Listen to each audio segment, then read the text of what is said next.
Good day, ma'am. And now we are the group 7. We will tackle the lesson 7, which is the documentary stamp tax. So, learning objectives is define the nature of documentary stamp tax. Second is explain documents not subject to DST.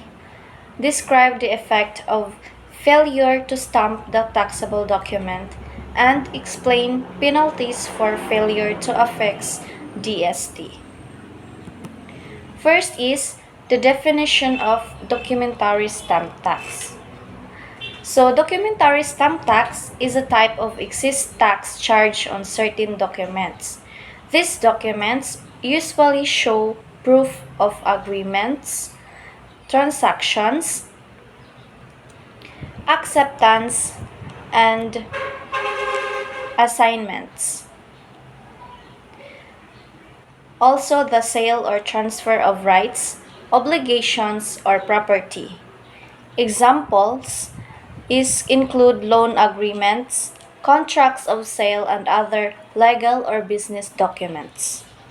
So the purpose is DST is paid because the government taxes the privilege of creating or using these documents for legal or commercial purposes. So liability to pay DST or the documentary stamp tax. Section 173 NIRC. So this section explains who must pay the documentary stamp tax. The person who makes, signs, issues, accepts, or transfers the taxable document is required to pay DST. So if one party is exempt, for example, a government agency, the other non-exempt party becomes responsible for paying the tax. So the simple example for this is if you and a bank sign a loan contract, normally you or the borrower pay the DST. Next is the filing and payment or the RMC 198 as amended by RR 6 2001. So this section explains when and how DST must be paid. So when to pay? So kano sa ka mo bayad? So DST must be paid within 5 days after the month when the document was signed, issued, accepted, or transferred. And then, unsaon nimo pagbayad? You can pay DST through first is buying DST stamps and placing them on the document, or second, using the electronic documentary stamp tax system or kaning EDST system, which places a secure digital stamp on the document. So tax returns must be filed in triplicate copies. Next is the effect of failure to pay DST or documentary stamp tax. Section 201 NIRC. So if you fail to affix or pay DST, so unsa may mahitabo kung dili ka kabayad. So the document remains valid, but it does not become void. But there are restrictions. So the document cannot be recorded in the registry of deeds, for example, for land titles, then used as evidence in court. The third is used officially recognized in legal processes. So until the DST has been properly affixed and concealed. So unsa may effect on notaries ani? So a notary public cannot notarize a document requiring DST unless the correct stamp is already attached and concealed. Next is the penalties for failure to affix DST. So while not fully shown in the slides, generally penalties include surcharge. So 25% or 50% depending on the case. Then ang interest is 12% per year. So compromise penalty anis depends on amount. So that's all for my topic and thank you for listening. Good day everyone, I am Michael Benido and I will be reporting the table represented. Original issue shares of stock 174. Tax rate is 2 pesos per 200 or 1% of value. With par value, example, company issues 1,000 shares for value of 10 pesos per share. Total value of 1,000 times 10 equals 10,000. If we have the DST equals 1% of 10,000 is 100. We're using 2 pesos per 200 method, 10,000 divided by 200 equals 50. 50 times 2 equals 100. We have the without par value. Tax base is actual consideration or the price paid by investors. Example, investors buy 500 shares without par value for 50,000. We have the DST 1% times 50,000 equals 500. And now we have the stock dividend. Tax is based on the actual value represented by each shares. Example, a stock divided of 200 shares. Each shares worth 20 pesos. Example, total value 200 times 20 equals 4,000. We have the ST 1% of 400,000 4,000 is 40. And now the number 2 is sales on transfers of shares of stock. Number 175 with a par value tax rate on 1 pesos and 50 centavos per 200 pesos or 0.75 of par value. Example, you sell 200 shares, a par value of 10 pesos. We have the total par value of 300 pesos times 10 equals 3,000. And we have the DST of 0.75% times 300 3,000 equals 22.50. Now we have the B without par value. Tax rate is 50% of the ST originally paid. Example, original DST paid when used is 400. Now transferring to the shares, DST equals 50% of 400 is 200. Now we have the bonds and bonds, debentures, certificates on in debates issues abroad of 176, a tax rate of 0.75 centavos per 200 or 0.375% par value. Example, bond amount of 100,000. The ST equals 0.375% times 100,000 equals 375 or 10,000 100,000 divided by 200 equals 500. 500 times 0.75 equals 375. So mahon na siya ang tax rate. So number 4 is the certificates of profit or increases of number 177. Tax rates of 1% per 200 or 0.5% of face value. Example, certificate value of 440,000 DST 0.5 times 400,000 is 200 or 40,000 divided by 200 equals 200. 200 times 1 equals 200 pesos. So next table. Now we have the table 5 bank checks, draft, certificates or deposits. 3 pesos per check. Example, you issue one bank check to pay tuition of a DST equals 3% ay 3 pesos. You issued 5 checks for monthly rent. DST equals 15%.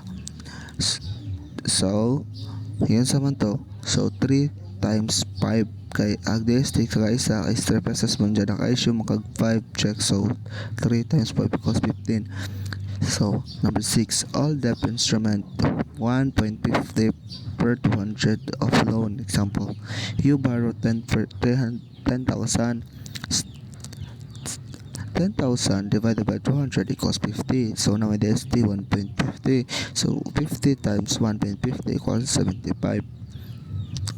Number 7, bills of exchange of draft. So we have 0.60 centavos for 200 of the amount. Example, a bill exchange worth 20,000. So 20,000 divided by 200 equals 100. So okay, amount man of 20 per 100. So 100 test theta, so 100 times 0.60 equals 60. So number 8, acceptance of bills of exchange. So maghapon 0.60 per 200. Example, you accept a bill worth 500 5,000. 5,000 divided by 200 equals 25. We have the ST equals 25 times 0.6 equals 15. So we have the foreign bills exchange. So 0.60 per 200. Example, foreign bill worth of 50,000. So 50,000 divided by 200 equals to 50. So we have the DST 250 times 0.6 equals 150. So number 10, life insurance and policies. So we have the section 183. So A, not over 100,000 exempted. So 100,000 to 200,000 we have the DST of 20 pesos. So 300,000 to 500,000 DST we have 50 pesos. 500,000 to 750 DST equals 100. So 750,000 100,000 to 1 million, they still have 150. So above 1 million, they still have 200. So example, life insurance of 450. So pila may siyang panad to density kay, so ang density na dyan is papamanabot 500,000. So ano siya sa 50. Number 11, property insurance. So 0.50 per 4 pesos of premium or 12.5%. So example, premium of 800, option 800 divided by 4 equals 200. So 200 times 0.50 equals 100. So equivalent to 12.5% of 100 is 100. So number 12, fidelity fund and others insurance. So 0.50 per 4 pesos of premium. So example, premium of 400,000 equals 400 divide 400,000 and 400 divided by 4 equals 100. So the ST of 100 is 50. So 13, annuities. So 1 pesos per 200 of premium. Example, premium of 200,000 20,000 divided by 200 kay kung 200 per 1 month, so 200 equals 100. We have the ST is 100. Per needed plans, so 0.40 per 100 for premium. Example, premium of 10,000 divided by 200 is 50. So we have the 1. So 50 divided by 0.40 equals 20. Ay 12 times yung gamitan ni 14. Immediately bonds, so 0.30 per premium. Example, 200 ang premium na to, 200 divided by 4 equals 50. So we have 50. So this na to is 50 times 0.3 equals 15. So we have the 15 certificates, so 30 each. Example, birth certificate using this is 30. School certificate is 30. So mo na sila. And the 16 is warehouse receipt, so 30 each. Example, used to rise in a warehouse receipt issued DST 30. So, ang magmaka-example na is kinang mga resibo, siguro, bro, kabaw, siguro, mga na. So, we have 17, Lotto, Chilai, and a horse race ticket is 0.20 per 1. Example, the ticket price is 10, so 10 times 0.20 equals 2 pesos DST. Mga to guys, thank you. Reporter. So these pictures explains about the documentary stamp tax or DST, which is a tax collected on certain legal documents, contracts, and papers that prove a transaction. So let's start with the first picture. Under section 191 to 197, makita na to ang mga rates or amounts of tax depending sa klase sa documents. Like for example, sa bills of lading or receipt. Section 191, kung ang goods nga giship kay worth 500 peso, the DST is 2 peso, pero kung ang goods kay 2,000 peso, the tax becomes 20 peso.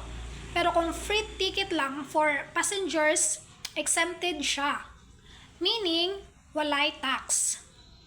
Next, process Section 192. If someone authorized another person to vote or act in a meeting, that document has a tax of 30 peso each. Like for example, kung si Ana Dilikaten sa meeting o gusto niya si Maria ang represent, the proxy document will be taxed 30 peso.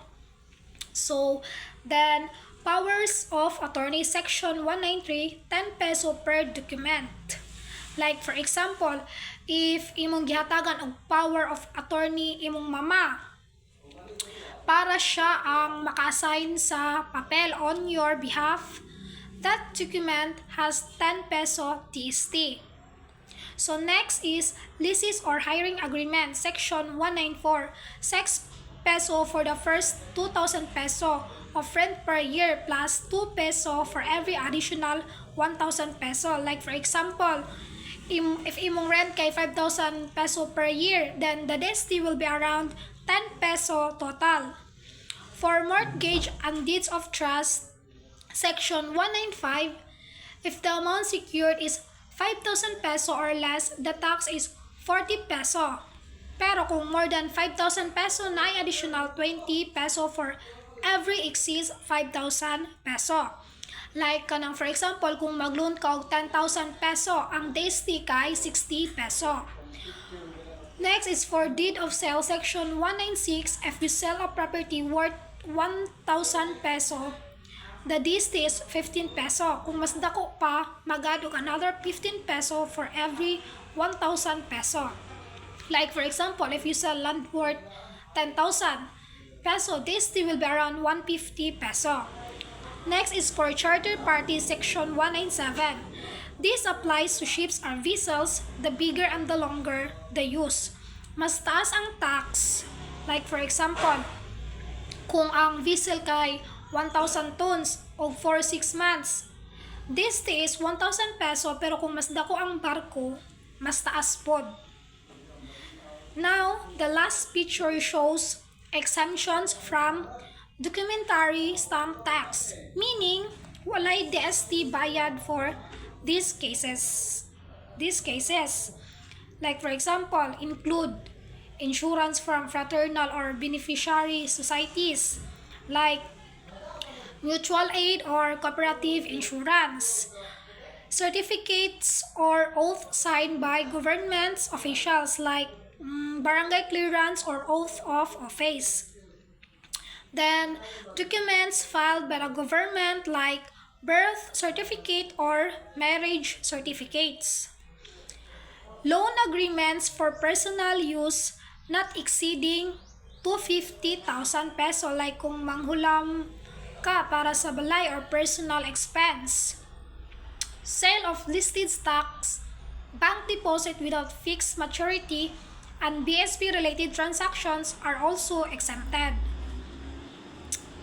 So in short, this picture shows us unsa nga documents need bayaran og DST and unsa pod ang exempted?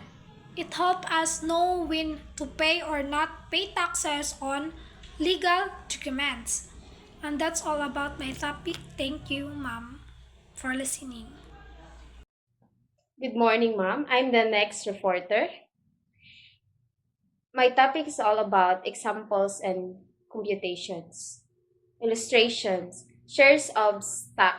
Alpha Corporation is a newly formed corporation organized under Philippine laws. Issued on March 8, 2021, shares of stocks to one of its incorporators, Mr. De La Cruz, for amount 250,000. The par value of the shares issued is 200,000 pesos. Question: how much is the documentary stamp tax due? Answer: 2,000 pesos. Then ang explanation ani ang par value of issued shares, which is 200,000 pesos, i-divide siya sa 200. Then ang equal is 1,000. Then ang DST rate man kay 2%. So gitimes siya sa ang 1,000 gitimes og 2 mao nang na-total siya og 2,000 rather. Then question number 2, how much is the documentary stamp tax due assuming the shares are without par value? Then ang answer ani is 2,500. Kay 250,000 divide 200 pesos equals 1,250. Then ang iyang rate is mao ra gihapon to 2%. So ang 1,250 gi-divide siya og times of 2. So equals mao na ang answer is 25. Then question number 3, if the shares with par value were subsequently sold by Mr. De La Cruz for 400,000 pesos, how much is the documentary stamp tax due? Ang answer ani is 1.5 kay ang ihang par value of issued share is di ba 200,000 man. I-divide ra gihapon na siya og 200. Ang answer is 1,000. Then ang rate dani sa koan kay 1.5 raman. So ang answer ani is 1,500. Question number 4. If the shares without par value were subsequently sold by Mr. De La Cruz for 400,000 pesos, how much is the documentary stamp tax due? Ang answer ani is 1,250 gihapon. Pero ang DST or original issue from question number 2, which is 25, gi-time siya og 50%. So 50% sa 25 is 1,250. Section 175 of Tax Code as amended provides, in the case of stock without par value, the amounts of the documentary stamp tax herein prescribed shall be equivalent to 50% of the documentary stamp tax paid upon the original issue of said stock. Sale of real property. Pedro sold one of his, another example na sad ni Ma'am ha. Pedro sold one of his vacant lots in his hometown in Pampanga, acquired by him 5 years ago for 6 million pesos. He sold the same to Juan for 15 million pesos. equivalent to the fair market value at the time of sale. Question number 1. How much is the documentary stamp tax due? Pila ko na ang iyang amount. Ang answer ani is 225,000. Kay ang 15 million, i-divide siya sa 1,000 equals 15,000.